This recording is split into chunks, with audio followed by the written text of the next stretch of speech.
La poésie de l'eau. Dans une conférence d'introduction, la semaine dernière, j'ai essayé de montrer que la poésie, dès qu'elle voulait être un témoignage de notre passion pour la vie universelle, retrouvait d'instinct les longues pensées des philosophes, les longues rêveries des alchimistes, et qu'on pouvait dès lors prendre les 4 éléments matériels, eau, air, feu et terre, comme s'ils étaient à la fois les éléments de l'univers et les éléments de l'imagination poétique. Je voudrais maintenant prendre un à un les 4 éléments et prouver que chacun d'eux est un centre de poésie, quand chacun d'eux se réalise une condensation d'images sans cesse renouvelées au cours de l'évolution littéraire. Et qu'on peut prendre toutes ces images avec un signe de profondeur. En s'attachant de toute son âme à un des éléments poétiques, le poète a ainsi la chance d'être à la fois original et profond. Aujourd'hui, nous allons consacrer notre causerie à la poésie de l'eau. La poésie de l'eau. Il semble qu'on n'ait même pas besoin de la définir. Quel est l'homme poétique qui ne répondrait pas à l'appel des sources et des fontaines, qui ne garderait pas les souvenirs émus de l'étang et de la rivière? Cet accord unanime de toutes les âmes poétiques est déjà un gage de la réalité de notre problème, de l'adhésion que nous proposons à une poétique des éléments.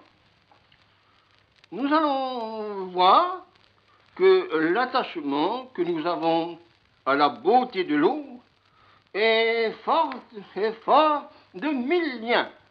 Nous allons voir s'accumuler les attraits les plus divers, les attraits les plus contraires, de sorte que notre amour pour l'eau est peut-être le plus ambivalent des amours. Ainsi, l'eau sera aimée dans ses reflets et dans sa profondeur, dans son repos et dans son tumulte, dans sa substance et dans sa force. Les dialectiques se multiplient au point qu'il faudrait une véritable encyclopédie de l'eau pour les analyser toutes. Le monde des reflets, que serait-il sans le miroir des eaux dormantes?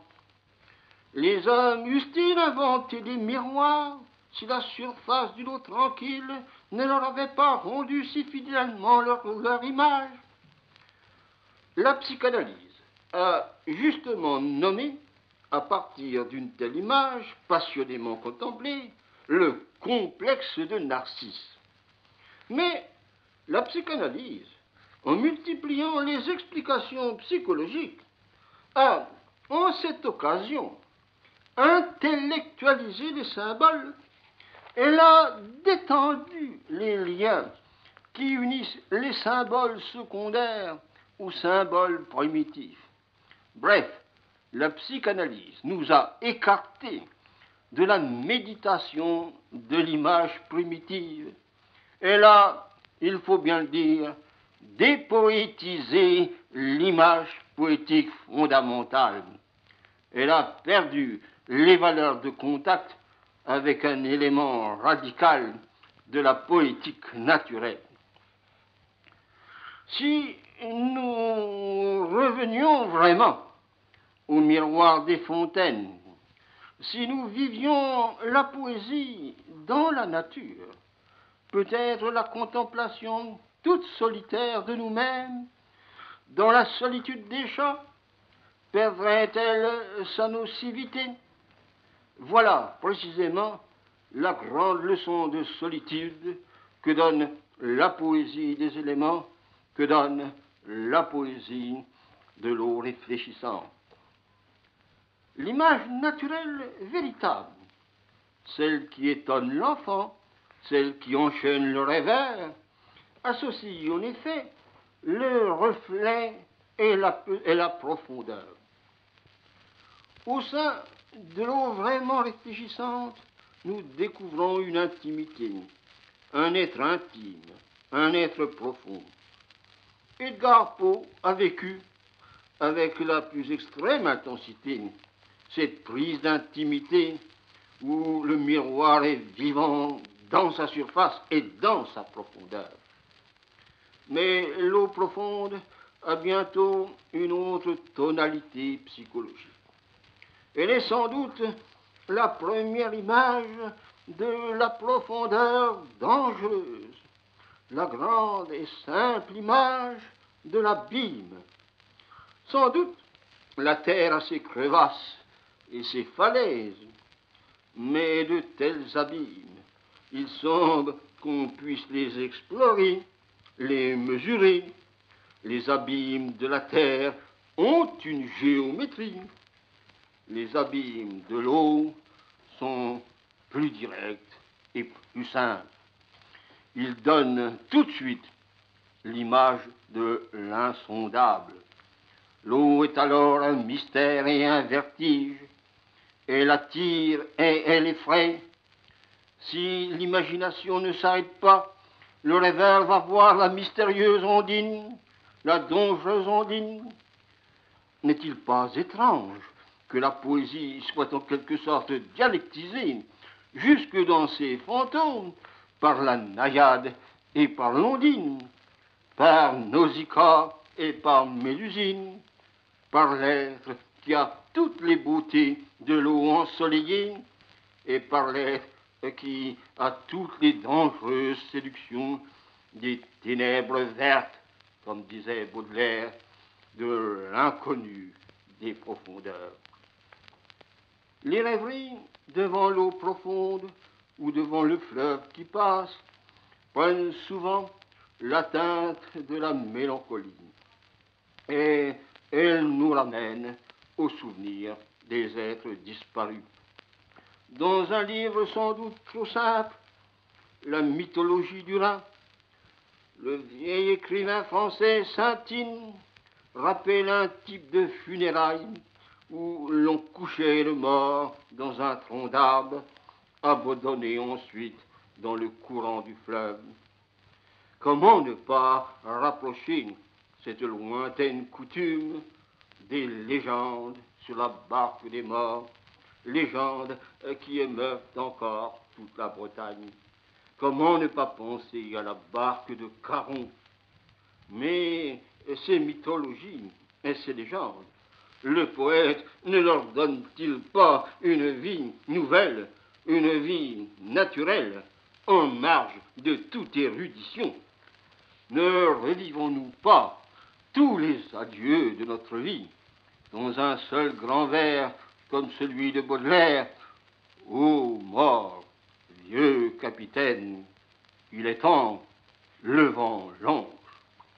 De tels vers ont une résonance agrandie si on leur donne tout leur passé de légendes et d'images, si l'on retrouve les songes de l'homme devant les flots de la mer, devant le fleuve qui jamais ne reviendra à sa source. Ces grandes images simples, ces images banales, elles prennent une vie nouvelle et singulière dès qu'un grand poète leur rend leur vertu élémentaire, leur puissance cosmique élémentaire.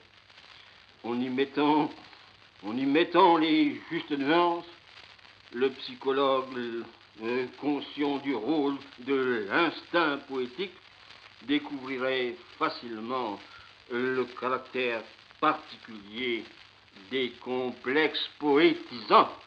Il pourrait, par exemple, dans les images littéraires, distinguer le complexe de Caron et le complexe d'Ophélie. Il comprendrait pourquoi Lamartine a pu appeler l'eau l'élément triste. Il comprendrait, en allant à l'extrême de cette tristesse, pourquoi, pour certains rêveurs, l'eau dormante est le cosmos de la mort. Pour ces rêveurs, l'eau est nocturne. Elle garde en son sein de la nuit et de la mort. Ainsi, pour Paracelse, la lune imprègne la substance de l'eau d'une influence délétère. L'eau, longtemps exposée aux rayons lunaires, reste une eau empoisonnée. Ces images matérielles, si fortes dans la pensée paracelsienne, sont encore vivantes dans les rêveries poétiques d'aujourd'hui. Le poète Victor-Émile Michelet n'écrit-il pas « La lune donne à ceux qu'elle influence le goût de l'eau du Styx ». Oui, on ne se guérit jamais d'avoir rêvé près d'une eau dormante. Mais l'eau enchaîne aussi bien les images de la vie que les images de la mort. C'est précisément en raison d'un tel double enchaînement que l'eau est un élément éminent de la poésie universelle. L'eau, comme tous les éléments, donne prise à de multiples ambivalences, ou pour mieux dire, elle concrétise l'ambivalence qui vit au cœur de l'homme. Elle est, dans les beaux jours de la vie humaine, la substance de vie. Elle est le lait de la terre. D'innombrables variations animent ce thème général de la maternité des eaux. Des références à l'alchimie pourraient ici être données sans fin.